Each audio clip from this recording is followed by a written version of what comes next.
breaking news. And we are continuing to follow that breaking news this morning on that mass shooting at a Texas elementary school. At least 21 people are dead, including 19 kids. Let's send things over to ABC's Daniela Hurtado, who is live in Uvalde, Texas, with what we know so far. Good morning, Daniela. Good morning. We're outside of where that horrific shooting happened here at Robb Elementary in Uvalde, Texas.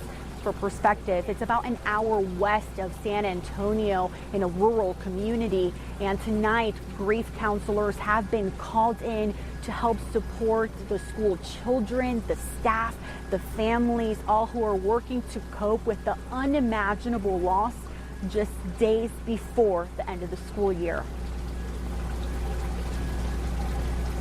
Families gathered overnight at an Uvalde, Texas civic center waiting and hoping to hear their children are safe. DNA now being used to identify those who did not survive the elementary school mass shooting. How long will you wait? I'm going to wait all I can, I'm concerned.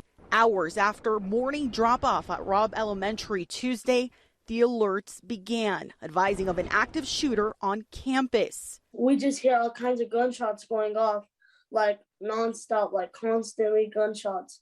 And we're over here all scared on the ground, fearing for our lives.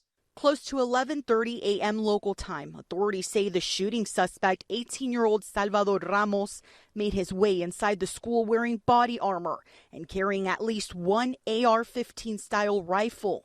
Texas Governor Greg Abbott says it appears responding officers later shot and killed Ramos. As local and federal law enforcement look deeper into the investigation and Ramos, families are coming forward about their lost loved ones.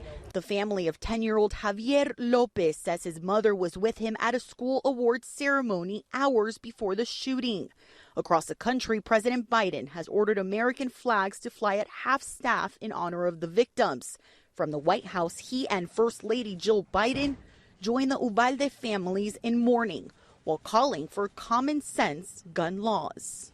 It's a time to turn this pain into action for every parent, for every citizen in this country. We have to make it clear to every elected official in this country, it's time to act.